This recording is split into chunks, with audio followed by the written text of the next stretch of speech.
आज हम देख लेते हैं basic concept of joint motion, arthrokinematics. सबसे पहले हम आर्थोकाइनेमैटिक्स में देखते हैं जायंट की शेप। जायंट की शेप जो है वो क्या करती है, आर्थोकाइनेमैटिक्स को किस तरह चेंज करती है। द टाइप ऑफ मोशन जो अकर हो रही होती है बिटवीन टू जो बोनी पार्टनर्स हैं उनके दरमियान में हो रही होती है इन साइनोवियल जायंट में, वो इन्फ्लुएंस हो रही होती है by the shape of the giant surface. ठीक है, जो मोशन है जो किसी दो बोनी पार्टनर्स के दरमियान साइनोवियल जायंट में इन्फ्लुएंस हो रही होती है, वो किससे होती है, by the shape of the giant structures के सरफेसेस की वजह से। ये शेप जो है इसको हम दो तरह डिस्क्राइब करते हैं, एक वाइड एंड एक सेलर।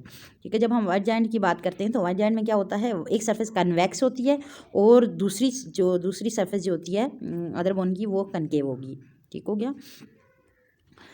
और जब हम बात करते हैं सेलर की, तो सेलर में क्या होता है,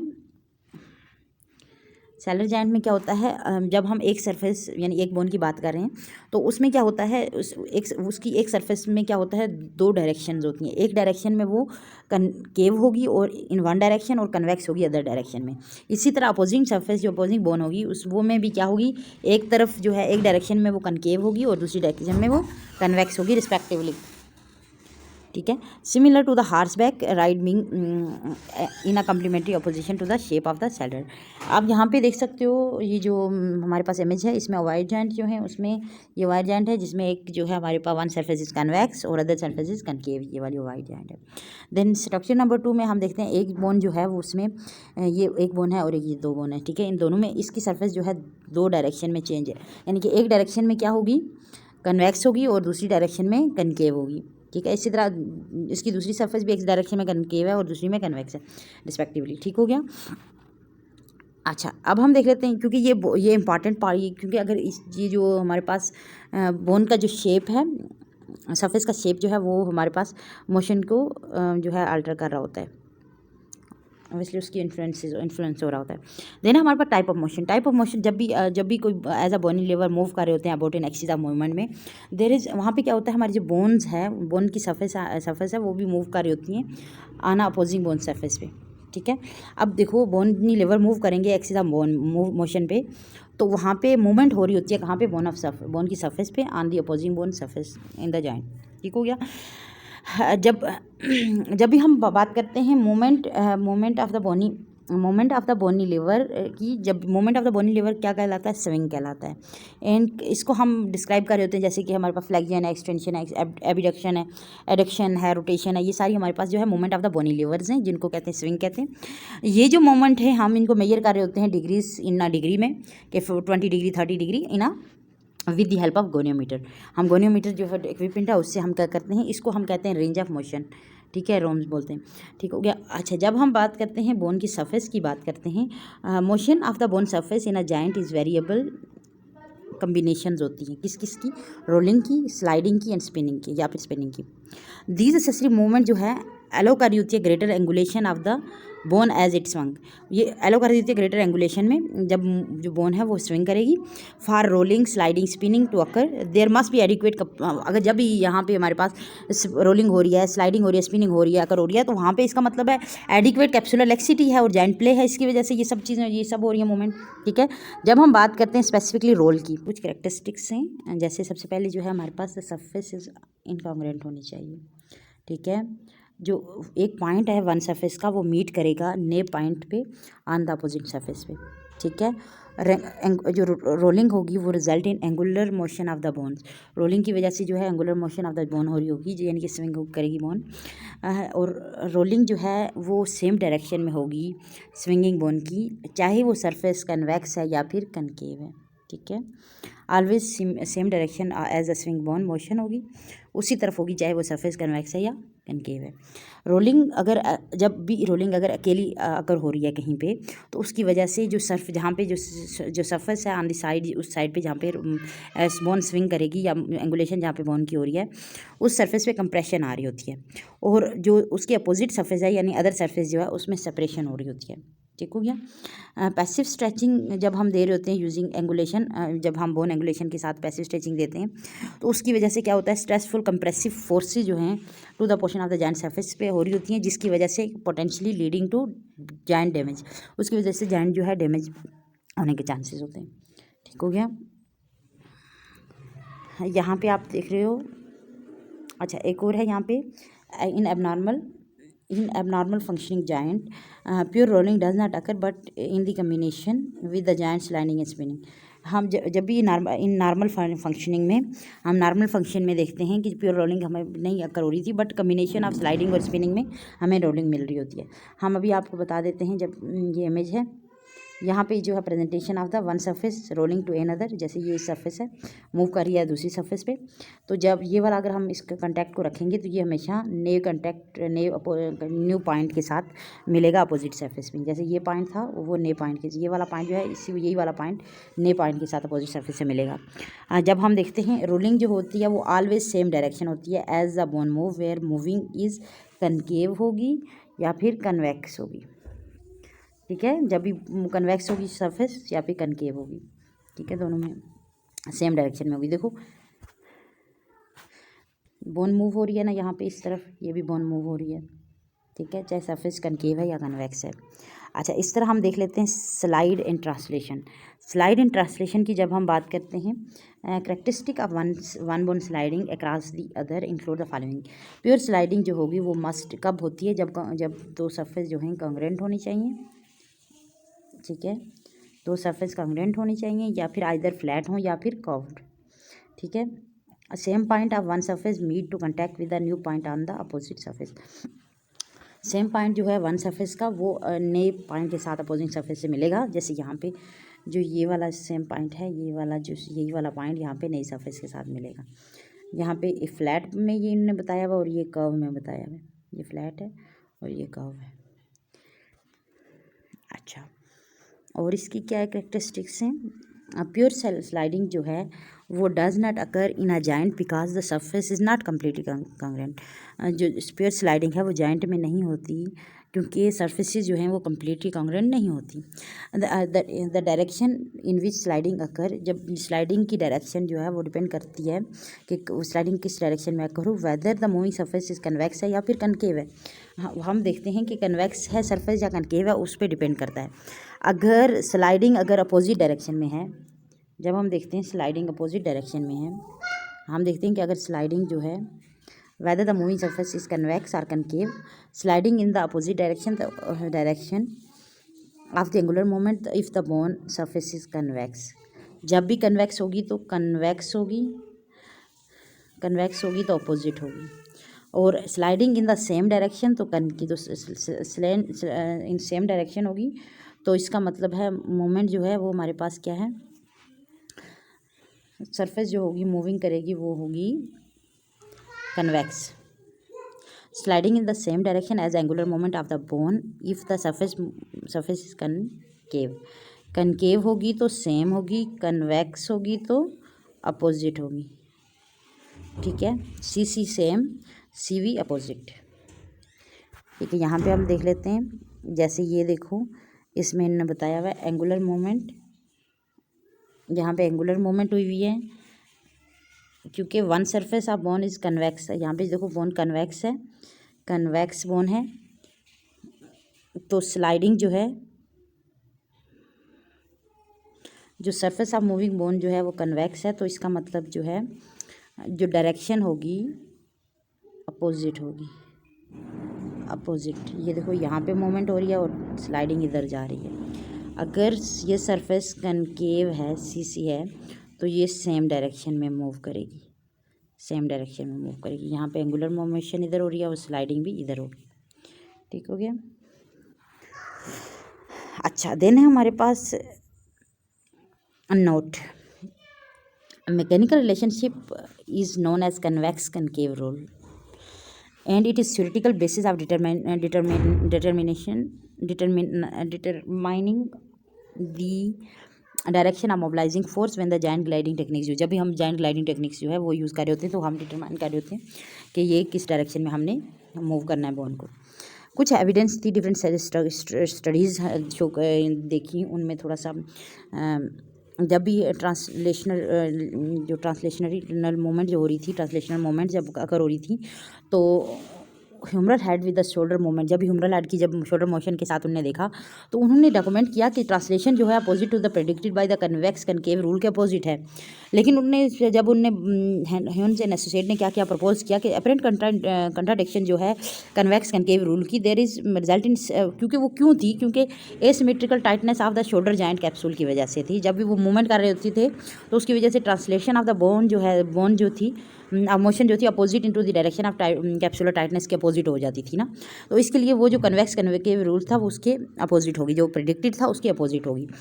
फिर उन्होंने क्या किया, जब फिर उन्होंने उनने डॉक्यूमेंट किया कि that stretching of the tight capsule जो अब विद ट्रांसलेशन जो है वो कब वो अफेक्ट हो रही होती है, क्योंकि रिस्ट्रिक्शन हो रही टाइट टिश्यू की, उसकी वजह से रेंज ऑफ मोशन डिक्रीज है इन कैडवेरिक जो थे जो स्ट्रक्चर शोल्डर जॉइंट थे उनमें, जो मुर्दा लोगों की उनने देखी थी कैडवेरिक स्टडी की थी उनमें। अपेरेंट उनने देखा कि this apparent contradiction in the future discussion उनने जो एडिटोरियल है उसमें कुछ पॉइंट आउट किया कि जो पोटेंशियल जो मिसप्रेजेंटेशन थी of the rule scheme result की ऑफ द स्टडी, उनने कहा अपेयर टू बी नेगेट कर रहे थे जो कन्वेक्स कनकेव ऑर्थोकाइनेमेटिक्स डिस्क्रिप्टर्स की। वो उन्होंने कहा कि इंपॉर्टेंट ये है कि हमें रिकॉग्नाइज करना चाहिए, सबसे पहले हमें देखना चाहिए कि जॉइंट का size of the joint surfaces जो है वो इंपॉर्टेंट है, स्टार्टिंग पोजीशन इंपॉर्टेंट है, ठीक हो गया, joint surfaces starting point important है, इसके साथ जो है relationships of the joint surfaces important and not just the end position बल्कि as well as effect of the capsular जो कैप्सूलर टाइटनेस है वो भी इफेक्टिव होती है जब हम जो स्लाइडिंग या ट्रांसलेटरी मोमेंट जब देख रहे होते हैं उसमें देखने के लिए, ठीक है। तो ये सारी चीज़ें जब भी हम देखते हैं तो हमें कन्वेक्स कनकेव रूल को इन सब के लिहाज से हम देखना होता है कि कहीं पे जो कैप्सूलर टाइटनेस तो नहीं है कि हमें जो है उसके अपोजिट रिजल्ट आ रहे हैं। देना हमारे पास combination of rolling and sliding in a joint, combination of sliding and rolling in a joint में क्या है, there is more congruent the joint surface, जहाँ पे मोर कंग्रेंट जॉइंट सर्फेस होगी तो वहाँ पे मोर स्लाइडिंग होगी, one partner bony partner of on the other with the moment, ठीक होगी।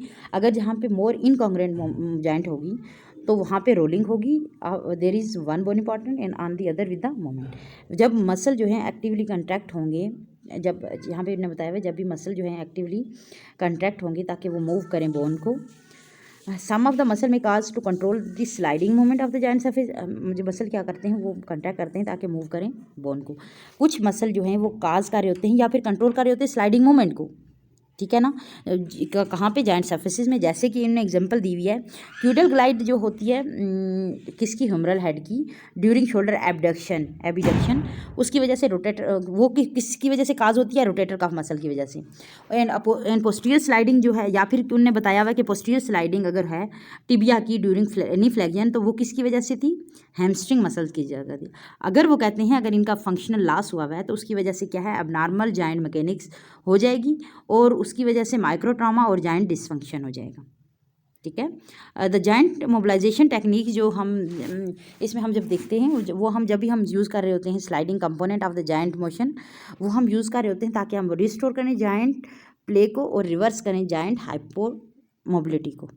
और रोलिंग जो है हम यूज़ नहीं करते, जो पैसिव एंगुलेशन स्ट्रेचिंग है, रोलिंग को हम कभी कभी पैसिव एंगुलेशन स्ट्रेचिंग भी बोलते हैं, में हम यूज़ नहीं कर रहे होते, not use to stretch the tight joint capsule, क्योंकि ये क्या कर रही होती है, जॉइंट का कंप्रेसिव फोर्सेस अप्लाई कर रही होती है ना, जॉइंट को कंप्रेशन काज कर रही होती है। क्लिनिकल टिप्स क्या है, when the therapist apply the passive accessory motion to the articulating surface using the sliding component of the joint, this technique is, जब स्लाइडिंग कंपोनेंट कहेंगे तो उसको ट्रांसलेटोरिक ग्लाइड या फिर ट्रांसलेशन या सिंपल ग्लाइड भी कहते हैं। और ये हम यूज़ कर रहे होते हैं ताकि हम कंट्रोल करें पेन को, जब हम इसको आस्ते से ये जेंटली अप्लाई करेंगे या फिर अप्लाई करेंगे जब हम या फिर हम स्ट्रेच करेंगे कैप्सूल की, जब हम इसको अप्लाई करेंगे विद द स्ट्रेचिंग फोर्स के साथ, स्ट्रेच फोर्स के साथ, ठीक है। पेन के जब कंट्रोल करना है तो हम इसको जेंटली अप्लाई करेंगे, तो हमने या फिर जॉइंट को जॉइंट को स्ट्रेच करेंगे तो हम क्या करेंगे, विद अप्लाइड करेंगे स्ट्रेचिंग फोर्स के साथ, स्ट्रेच फोर्स के साथ हम अप्लाई करेंगे। देन हमारे पास स्पिन क्या है, हमारे पास स्पिन जो है is a characteristic of the one bone spinning on an other include the following. क्या करेक्टरिस्टिक्स होंगी इसकी स्पिनिंग की, हम देख लेते हैं। पहला है the restoration of the segment about the stationary mechanical axis. देखिए क्या है, there is a rotation of the segment about the stationary mechanical axis. Stationary mechanical axis है, स्टेशनरी मैकेनिकल एक्सिस है, उसके ऊपर क्या है, रोटेशन ऑफ द सेगमेंट। ठीक है,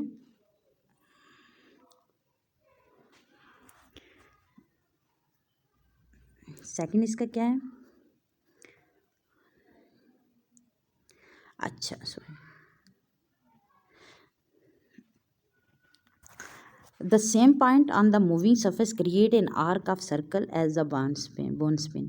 अब क्या है, same point on the moving surface जो है क्रिएट करती है एक arc on the circle on the as a bone spin. वहाँ पे जहाँ पे बोन स्पिन करती है वहाँ पे स्पिनिंग जो है वो रियली अकर हो रही होती है along the bone, along the joint, along in the joint के में बहुत कम अकर हो रही होती है, लेकिन ये कम्बिनेशन ऑफ स्लाइडिंग और रोलिंग में अकर होती है। ठीक है, जो स्पिन है इसकी कुछ एग्जांपल्स हैं, अकर होती है जॉइंट्स ऑफ द बॉडी में। कहाँ कहाँ पे हैं, सबसे पहले हमारे पास है shoulder with flexion extension, hip में flexion extension and radiohumeral joint जो है उसमें प्रोनेशन एंड स्पिनेशन। यहाँ पे इसकी एग्जांपल देख लेते हैं हम, सॉरी हाँ, यहाँ पे देखो, यहाँ पे जो है एग्जांपल है स्पिनिंग की, हेमरस की, जब फ्लैगियन एक्सटेंशन करते हैं तो स्पिनिंग हो रही है, या फिर हिप की फ्लैगियन एक्सटेंशन करते हैं तो ये स्पिनिंग हो रही है, और हेड ऑफ रेडियस जो है प्रोनेशन स्पिनेशन में स्पिनिंग कर रहे हैं। ठीक है, ये स्पिनिंग की एग्जांपल थी। देन हम देख लेते हैं passive angular stretching versus giant glide stretching.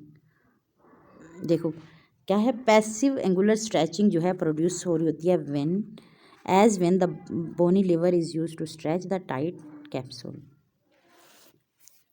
उसकी वजह से क्या है, मे काज इंक्रीज पेन और जॉइंट ट्रॉमा, उसकी वजह से हो सकता है। क्यों, पैसिव एंगुलर स्ट्रेचिंग जो है हमें प्रोसीजर जो है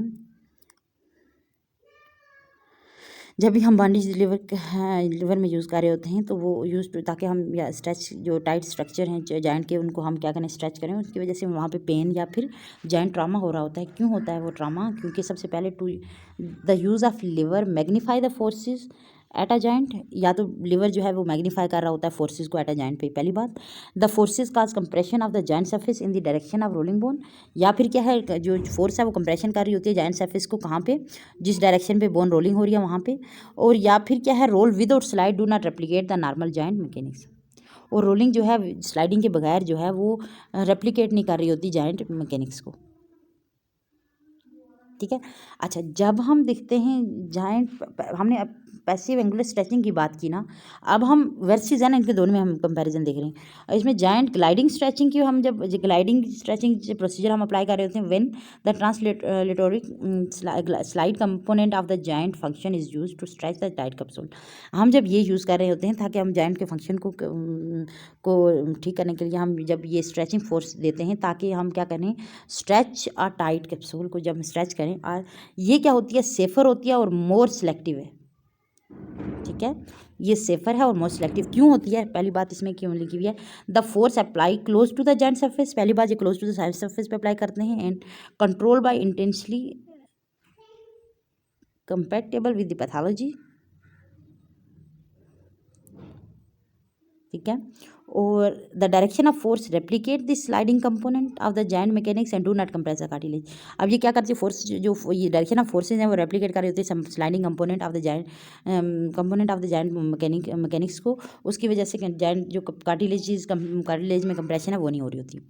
ठीक है, और एम्पलीट्यूड जो है, एम्पलीट्यूड ऑफ द मोमेंट जो है वो हमारे पास इस्तेमाल होता है, yet specific to the restricted और एडहेरेंट पोर्शन तक होता है ऑफ द कैप्सूल, या फिर उस लिगामेंट तक होता है। दस ये फोर्स जो है सेलेक्टिवली अप्लाई की जाती है उन डिजायर्ड टिश्यू पे।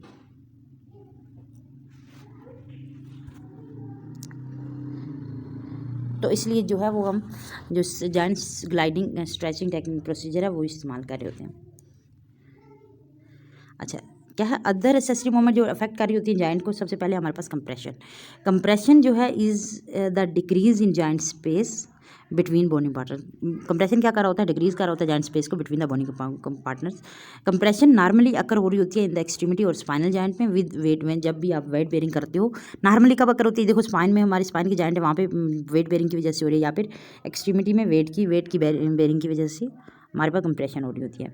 सम कंप्रेशन जो है वो कब होती है, सम कंप्रेशन अकर हो रही है जब मसल कंट्रैक्ट होते हैं, which provide stability to the joint. जब स्टेबिलिटी प्रोवाइड होती हो तो तब क्या है, कंप्रेशन हो रही होती है। या फिर as one bone roll to other, जब भी रोल एक बोन दूसरी रोल के साथ रोल होगी, दूसरी बोन के साथ रोल होगी, उसमें क्या होता है, सम कंप्रेशन जो होती है अकर हो रही होती है कहाँ पे, जिस साइड पे एंगुलेशन ऑफ बोन हो रही होती है वहाँ पे, ठीक है। नॉर्मल इंटरमिटेंट कंप्रेसिव लोड जो है हेल्प कर रहा होता है मोर साइनोवियल फ्लूइड को साइनोवियल फ्लूइड को मूव करने में हेल्प कर रहा होता है। इससे क्या होता है, उससे हेल्प होती है कार्टिलेज हेल्थ की, जो कार्टिलेज हेल्थ है वो मैनेज रहती है, मेंटेन रहती है। एबनॉर्मल हाई कंप्रेसिव लोड है वो क्या करती हैं, लीड करी होती हैं आर्टिकुलर कार्टिलेज चेंज और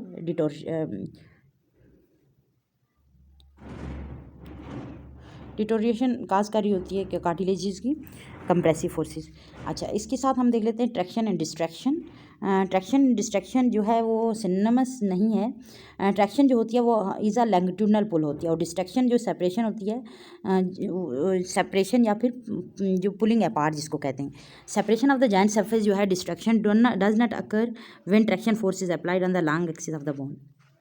For example, if traction is applied to the shaft of humerus when the arm is at the side, this result in glide of the joint surface. Or distraction of the glenohumeral joint required force to be applied in right angle to the glenoid face. तो distraction में हमने right angle जो है force apply करनी है। इसकी image से आपको क्लियर हो जाएगा। जैसे यहाँ पे आप देखते हो ट्रैक्शन जो है, traction is applied to the shaft of the humerus head result in the caudal gliding of the joint surface. यहाँ पे ये ट्रैक्शन हो रही है, ये डाउनवर्ड मूवमेंट। देन क्या है, distraction of the glenohumeral joint require the separation of the right angle. यहाँ पे जो राइट एंगल है उसमें की जो है इसकी सेपरेशन, ठीक है, इसमें यहाँ पे सेपरेशन हो रही होती है, ठीक है। ये इसको कहते हैं, ये हमारे पास डिस्ट्रैक्शन है और ये है ट्रैक्शन। अच्छा, इफेक्ट ऑफ जॉइंट मोशन क्या है। जॉइंट मोशन जो है stimulates the biological activity. Joint motion जो है स्टिमुलेट्स हो रही होते हैं biological activity by moving the synovial fluid, जो ब्रिंग कर रहा होता है साइनोवियल फ्लूइड जो है वो मूव करेगा वेस्टली, उसकी वजह से जो न्यूट्रिशन है वो लेके आ रहा होता है टू एवेस्कुलर कार्टिलेज में ऑफ द जॉइंट सरफेस में और inter articular fibro cartilaginous cartilage of the menisci में, ठीक है। अगर एट्रोफी हो of the articular cartilage begin हो soon after the immobilization is imposed on atrophy हो रही होती है, क्योंकि वो इम्पोज जो इमोबिलाइजेशन की वजह से जो है जॉइंट में extensibility and tensile strength of the articular और प्री आर्टिकुलर टिश्यू जो है वो मेंटेन हो रहे होते हैं जॉइंट मोशन के साथ विद द इमोबिलाइजेशन। अगर जब इमोबिलाइजेशन हो तो वहाँ पे क्या होता है, फाइब्रो फैटी प्रोल्फरेशन हो रही होती है, जिसकी वजह से इंटर आर्टिकुलर एडिशन बन रही होती हैं, as well as biochemical changes हो रही होती हैं टेंडन में, लिगामेंट में, जॉइंट कैप्सूल टिश्यू में, which turn into cause the contracture and ligamentous weakness हो रही होती है वहाँ पे, ठीक है, कंट्रैक्चर फॉर्मेशन और ये सब चीज़ें हो रही होती हैं।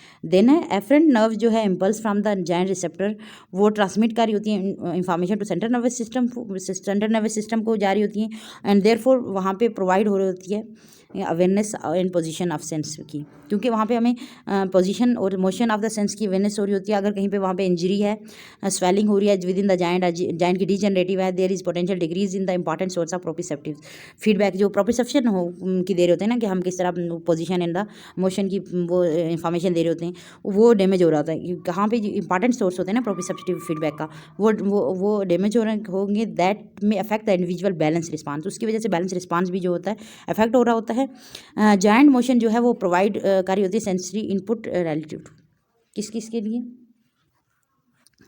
जॉइंट जो मोशन है वो प्रोवाइड कर रही होती है सेंसरी इनपुट रिलेटिव टू किस के लिए, static position and sense of speed of moment, ठीक है, via type 1 receptor found in superficial joint capsule.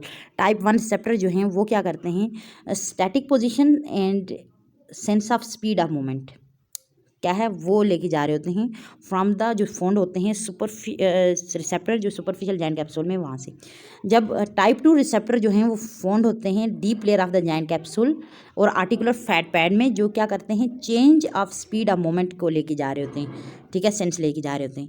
या फिर sense of direction of movement जो है टाइप 1 एंड टाइप 3 रिसेप्टर्स हैं, वो क्या करते हैं sense of direction of movement वो लेके जा रहे होते हैं, और type 3 found in the joint ligaments, ठीक है। टाइप 1 और टाइप 3 जो होते हैं वो कहाँ पे फाउंड होते हैं हमारे पास जॉइंट लिगामेंट में, और regulation of the muscle tone जो है वो टाइप 1, टाइप 2, टाइप 3 रिसेप्टर जो हैं वो ले जाते हैं। नोसिसेप्टिव स्टिमुलस जो हैं टाइप 4 रिसेप्टर जो हैं फाउंड होते हैं फाइब्रस कैप्सूल में, लिगामेंट में, आर्टिकुलर फैट पैड में, पेरियोस्टियम में and wall of the blood vessels में, जो क्या करते हैं पेन की स्टिमुलेशन लेके जाते हैं। ठीक है, अगर ये सारी चीज़ें डैमेज हैं उसकी वजह से, तो डैमेज है ड्यू टू इमोबिलाइजेशन की वजह से, तो फिर क्या है डिस्ट्रक्शन हो जाएगी। तो ये जॉइंट मोशन इसीलिए इफेक्टिव है। वो क्या करती है, स्टिमुलेट कर रही होती है biological activity by moving the synovial fluid, और साइनोवियल फ्लूइड को लेके जाती है। जो आर्टिकुलर और पेरी आर्टिकुलर टिश्यू हैं उनकी एक्सटेंसिबिलिटी और टेंसाइल स्ट्रेंथ को मेंटेन रखती है। इसके साथ साथ प्रोप्रिसेप्टिव जो रिसेप्टर्स हैं उनको मेंटेन रखती है। सेंसरी जो रिसेप्टर्स हैं उनको जो है वो क्या कर रही होती है, मेंटेन रखती है। अगर ये सारे नहीं होंगे, ये स्टिमुलस जो हैं वो सही नहीं है, ये जॉइंट मोशन जो है वो सेंसरी इनपुट अगर नहीं सही, तो फिर क्या है जॉइंट डिस्ट्रक्शन हुआ है तो प्रॉब्लम क्रिएट होगी।